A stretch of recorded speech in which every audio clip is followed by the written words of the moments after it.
Paul, we do want to get to some breaking news right now. The local officials holding a press conference on an update of the wildfire recovery effort. Let's go ahead and take a listen. They expect local regulatory agencies to eliminate all barriers that will slow down residents in order to return home.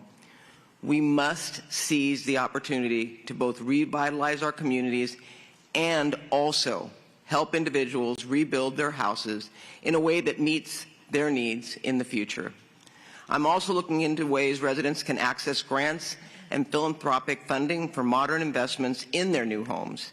This includes ADUs, solar, and home hardening improvements. Residents making these investments will not experience delays in their permitting process. Now that we've embarked on the wildlife debris removal process, I also want to touch on an issue I've heard a lot about from Altadena residents regarding trees being cut down on their property.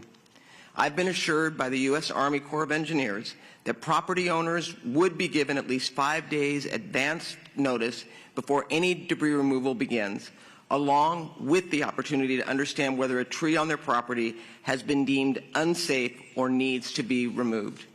I want to make it clear that I strongly oppose cutting down trees in Altadena as part of the debris removal process. My office has engaged the U.S. Army Corps of Engineers about the specific tree removal incident that has been circulated on social media. I've been told this was a unique situation. I've also reiterated my expectations to the Army Corps. They must ensure tree issues are looked at very closely and thoroughly discussed with property owners to prevent tree removals without property owner engagement and without the property owner's support. Trees are a defining feature of Altadena, and I fully support every effort to preserve them. Before I wrap up, I also want to take a moment to announce a new economic support our county is rolling out. Today, the Department of Consumer and Business Affairs launches their Household Relief Fund program, providing grants of up to $18,000 for qualified households. Through this program, more than $27.8 million will be directly distributed to residents whose homes were destroyed or residents whose primary residence falls within the impacted areas. Grants can be used for any financial support a family needs as they navigate being displaced. Act quickly because the application is only through March 12th. Again, you have to submit before March 12th. Residents can apply at lacounty.relieffund.com. Again, lacounty.relieffund.com. I also want to highlight worker and small business grants offered by the Department of Economic Opportunity. The deadline to apply for these grants is March 2nd. It's important for those inside fire-impacted zones to access these funds. So please help us get the word out if you know someone that may qualify. These grants are for brick-and-mortar small business nonprofit organizations, home-based contractors, and workers that have been impacted by these fires. Small businesses and nonprofits can receive up to $25,000 if their location was fully destroyed by the fires, and workers can receive up to $2,000 if they have been impacted.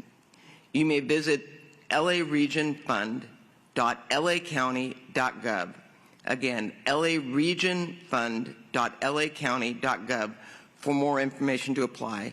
And the deadline for this is March 2nd, so it's important for you to do it as soon as possible.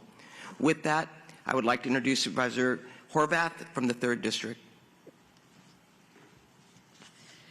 Thank you, Madam Chair. Recovery is underway, and the county is here to provide additional relief. I can't encourage residents enough. Please apply for the household relief grants before March 12th. This is financial assistance that the county is providing to ease the pain of the financial burden that exists today. While we know you're pursuing financial assistance through insurance and FEMA and other sources, this is a fund designed specifically for you. Small business and worker relief funds are also still accepting applications, and the deadline for that is this coming Sunday, March 2nd. So please get your applications in if you are a small business or a worker at one of those businesses directly impacted within the burn footprint area. Small businesses and nonprofits that were destroyed or damaged or lost revenue, please apply. Workers who lost employment or income should also apply. This is direct cash assistance, and LA County is committed to filling the gaps in the support system that you deserve. More info on all of these relief funds is available at recovery.lacounty.gov. Yesterday, the board officially passed eviction protections countywide for people financially impacted by the fires. This protection period is for 6 months and directs the county to work on establishing a $10 million fund directed directly towards rent relief, non-payment of rent relief for property owners as well. With an update on our debris clearance process, this weekend I joined residents in Malibu, as well as Mayor Pro Tem Marianne Riggins, our Public Works Director, and our Army Corps Colonel Swenson, over the weekend to mark our first property in Malibu to be cleared in Phase 2. The first Pacific Palisades property also completed Phase 2 last week, which shows we are moving at a historic rate to make sure that we are clearing out this debris. We are removing it from an uncontrolled environment to a controlled environment to protect our communities, to prioritize safety and health, both for our residents and for our environment. And I'm incredibly grateful to our Army Corps partners who are also working at Pali High to repair and rebuild our schools quickly. We must do this debris removal process, and we appreciate their partnership in it. There's still time to submit your interest in sample soil testing by Department of Public Health, Loyola, UCLA, and Purdue. There's a coalition of experts working to enhance the availability of soil testing throughout our region. You can visit Community Action Project LA at www.cap.la.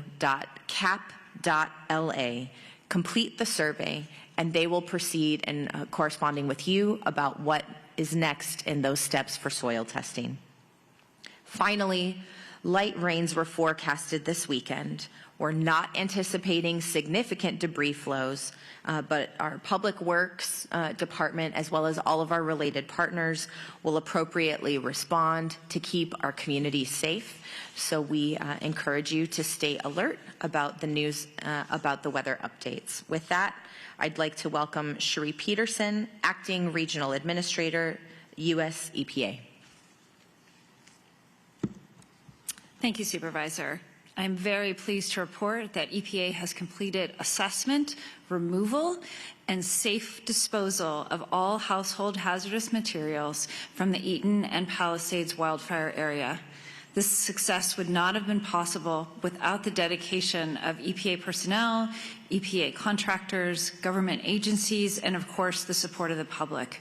Specifically, without the coordination and support of my other federal family members, FEMA, the Army Corps of Engineers, the U.S. Coast Guard, as well as California agencies, Cal EPA, DTSC, LA City, LA County, particularly the supervisors, excuse me, and of course, South Coast Air Quality Management District. Without them, the success would not have been possible. This is the largest wildfire response that EPA has ever engaged in. We have removed over 300 million tons of hazardous household material. We have used 1,700 EPA staff, the largest ever response. In addition, for lithium-ion batteries, we have removed almost 700 electric vehicle batteries and almost 300 solar storage power battery packs. This is, again, the largest response area in EPA's history. We will continue to be here while the U.S. Army Corps of Engineers completes their mission to support removal of lithium-ion batteries. While I recognize that this is only the first phase of recovery, we are so proud to be part of this recovery and the rebuilding. Thank you. With that, I'd like to introduce Colonel Swenson from the Army Corps of Engineers.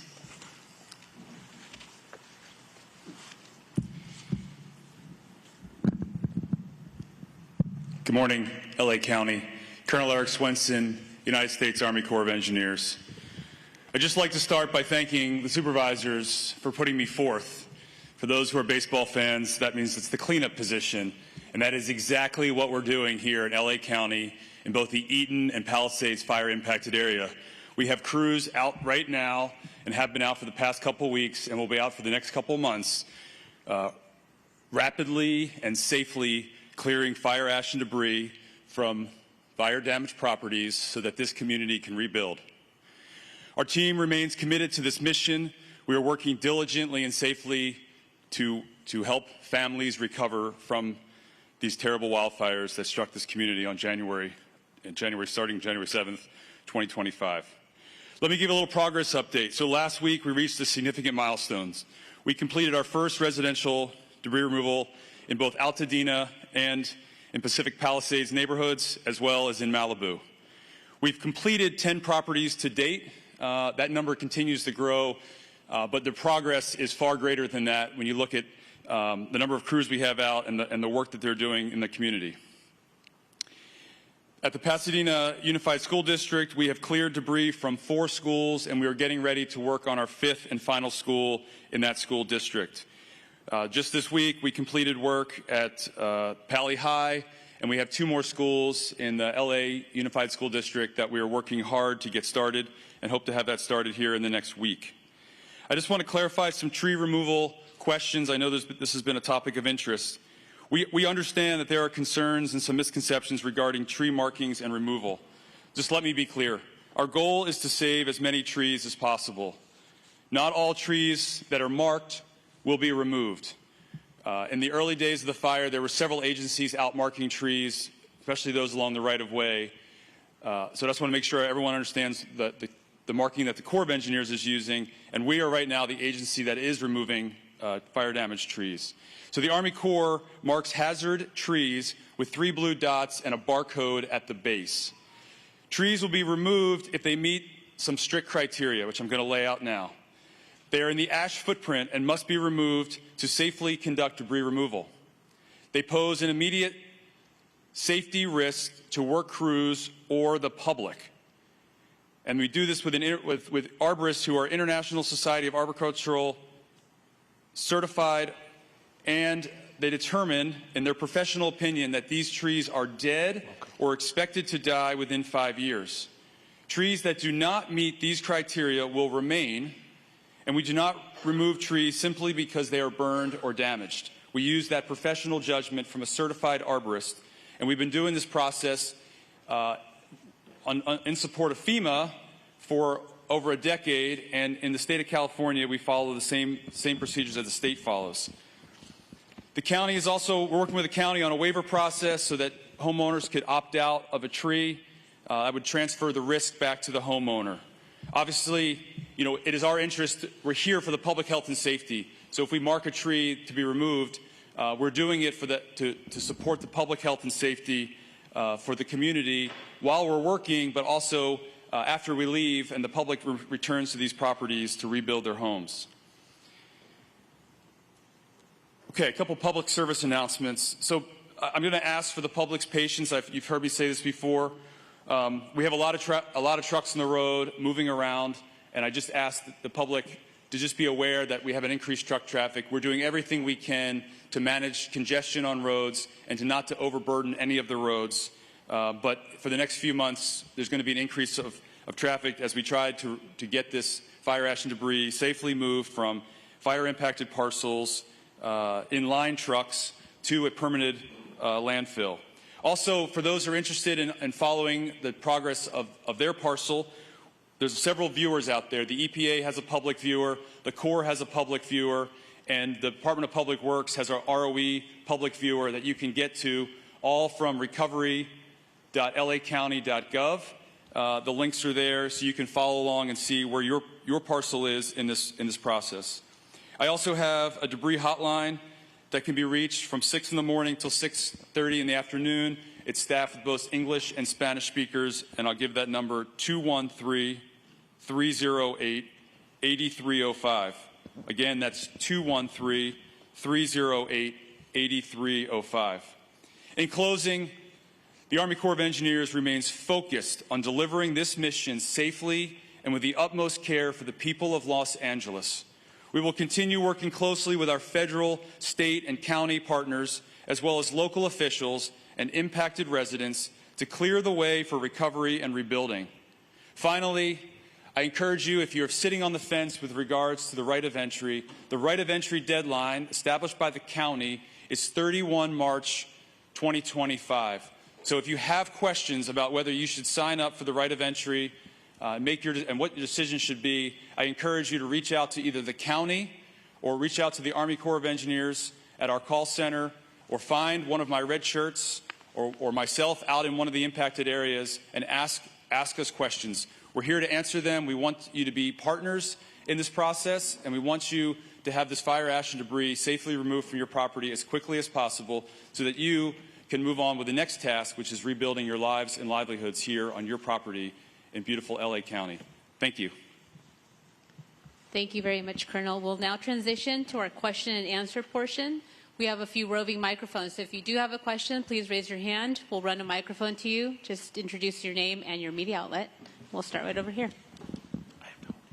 Oh, thank you. Annie Rose Ramos, KTLA. This is for County Supervisor Barker, if you don't mind. Does this mean that phase 1 is officially completed? What is your initial reaction to that? And if so, could you also briefly touch upon the shelter? Are those closing this Friday? Thanks. So on phase 1, my understanding is 99, but you said we're completed. So we are completed with EPA on phase 1. So as Colonel Swenson said, now we're moving on to complete debris removal. As it relates to the shelter, we're going to extend it for 1 week. We have approximately less than 20 people, I believe, that are there that we need to get housing for, and we're working with LASA to identify long-term housing for those individuals, but we have extended it for 1 week in order to make sure that those that are still there are not displaced.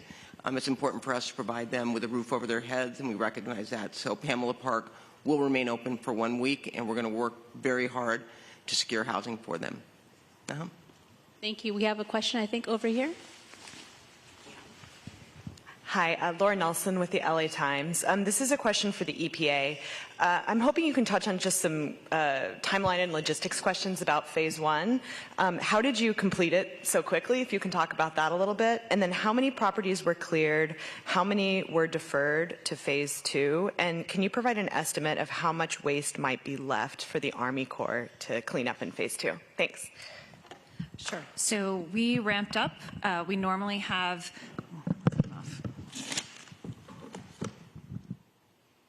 We normally have 15 to 20 teams addressing wildfires. We had up to 90 teams. We had 1,700 personnel on the ground, which is a record. We borrowed resources from around the country in EPA. We had resources from DOD and from the Coast Guard, and also from California Department of Toxic Substance Control. So that is how we ramped up our team so quickly in meeting our goal. Well, I don't have exact numbers. Approximately 66% of the properties were cleared by EPA, again by hand, in order to do it safely. 33% have been deferred to phase 2, and a small contingent will remain to support the Army Corps of Engineers. In terms of debris that might be left, hazardous material, we did assessments of everything, and we certainly know all the properties that have lithium-ion batteries still on them, which is about between 80 and 100 properties for that. That would be the most concerning left behind. I don't know, Tara, if you have specific numbers. Nope. All right. Thank you. I think we have I'm sorry. Go ahead, Colonel. Yeah, let me just follow up. So roughly 3,400 properties were deferred to phase 2. Those fall into several buckets. Those are properties that we have the right of entry for, and we're working actively to get those cleared of the fire ash and debris, as well as the household hazardous materials. And in order, we start that process with a make safer. So we want to make the property safer using mechanical tools like excavators to remove the overhead hazards. Then we do the household hazardous material. Then we do the phase 2. So that's one bucket. The second bucket is people who have opted in to the program. The county has the right of entry and is reviewing it, and we anticipate getting that right of entry quickly. So that's the second bucket. The third bucket is people we haven't heard from yet, or who have opted out and haven't had phase 1 done. And those, we have another team that's out trying to get the household hazardous materials off of those properties as quickly as possible so that we can contain these materials and safely transport them to an approved storage location. So that's kind of how we're working it, and we're going on all three of those fronts as rapidly as possible, because we understand the importance of getting household hazardous materials removed. To answer maybe the second part of your question, we anticipate removing somewhere on the order of 4.5 million tons of fire ash and debris from both the Eaton and Palisades fire impacted areas combined. Thank you. We'll go right here. Good morning, Craig Figner with KNX News. So 3 housekeeping questions. I just want to make sure I'm getting some things right. So I'm hearing some properties deferred to phase 2 and then referred to phase 2. Am I mishearing, or is there a difference between those two terms, and if so, what is it? Yeah, so the clarification is that if the EPA cannot safely conduct phase 1, they defer the property to the Army Corps of Engineers to include it as part of our property. There are some residents, survivors, who have opted out of this program and to use a private contractor. We are working hard and in concert with them to clear those properties of household hazardous materials when able, so that we can make sure that those household hazardous materials are properly moved from an uncontrolled environment to a controlled environment and taken to an appropriate storage facility. Okay. And then my other housekeeping question before my question is when we talk about 99% for EPA, is that referring to both fire sites, Palisades and Eaton? Yes, it is now 100% and is from both fire sites. Okay, and then thank you for indulging me. Finally, when we talk about the total time for Army Corps of Engineers to remove debris, is it still 1 year from, say, today? I'm not going to hold you to a specific date, but 1 year's time for both fire sites. It'll be less than 1 year. Less than 1 year.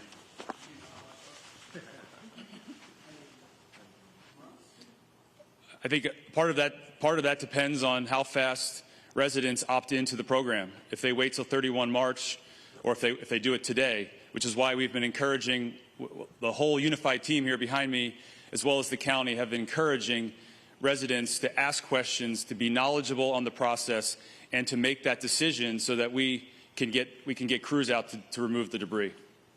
Yeah, thank you. A question here. This is a question for both Supervisor Horvath as well as Kevin McGowan. We're receiving correspondence from the National Weather Service's Los Angeles offices saying they started holding fire calls as early as December 30th on that Monday. Were you part of any of those calls? When was the Emergency Operations Center activated? When were you hearing about these alerts? Thank you. Kevin McGowan, Director with the Los Angeles County Office of Emergency Management. So, as we do with all of the red flag warnings, as the National Weather Service starts predicting its forecast, there's a certainty component to it. So those fire weather coordination calls include both fire agencies, emergency management agencies, of which the Office of Emergency Management was a part of.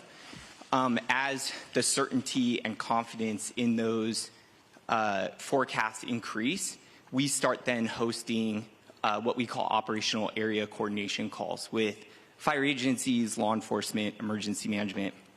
We started doing that over the weekend prior to the event. So that would have been the 5th and 6th. And then on Monday, we hosted more like concerted efforts, pre-positioning resources, increasing like our posture. And then officially our Emergency Operations Center activated the morning of the 7th. And then as it relates to like the larger coordination efforts, those are all part of our after-action report, too. Did you work with the city, Los Angeles City? We worked with all of our 88 cities, our disaster management areas, along with the California Office of Emergency Services. It's a tried and true process that we do for every red flag warning. We posted on social media, I believe, at first on the Friday before the fire.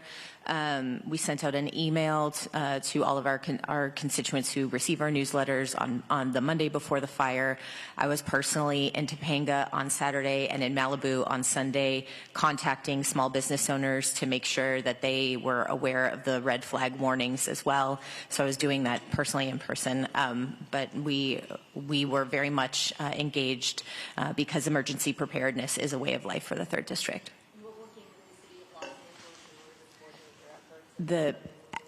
As you heard, our emergency operations management team was working in coordination with the entire region, and we opened our emergency operations center. The county opened our EOC in advance of the fire ever breaking out because we knew that the severe conditions were predicted. And so, as you heard, Director McGowan was very much coordinating that preparation. You as county supervisor felt like you were notified and aware of these wind concerns? We were absolutely notified by our staff, by our chief, by the National Weather Service, and our entire county family. Okay, any other questions? No? Okay, hearing none, that wraps our press conference for today. We will have one-on-ones available. Please move forward if you'd like that. And we also have Spanish speakers available if you'd like some. All right, so we just got done listening to another county press conference when it relates to the recovery of the wildfires. Of course, some questions there at the end, specifically that last question asking when those red flag warnings had come up, when people were notified, when the different county leaders learned that there were going to be dangerous winds. This, of course, a question that goes back to playing out with the mayor's office and in the city of LA, her saying that she wasn't necessarily alerted at the same time. So everybody trying to get their timeline and time frame as to what happened in terms of looking at accountability for some of these fires. But some of the other big things that came out is that there's been 300 million tons of trash removed by the EPA. They are now moving on from phase 1 to phase 2 and a number of spots. The EPA talking about just how they ramped up their teams. Initially, usually have 15 to 20 teams on the ground. They had 90 of their teams on the ground. You think about just the response to this has just been incredible. So a number of other numbers and things. But I think one of the biggest things for people, if you are still impacted by the fires, is there are a number of programs still available. Absolutely. But those funding. deadlines are coming up very, very quickly. So make sure you look into those. Yeah, look up for options for grants, whether you're an individual or a small business. There are options out there for funding. And then, of course, they talked about trees, very important to people in the Altadena community. Altadena, and they say that that is their priority in keeping those trees in place as they rebuild. Which I think is something that has been a concern. So hopefully it was addressed today.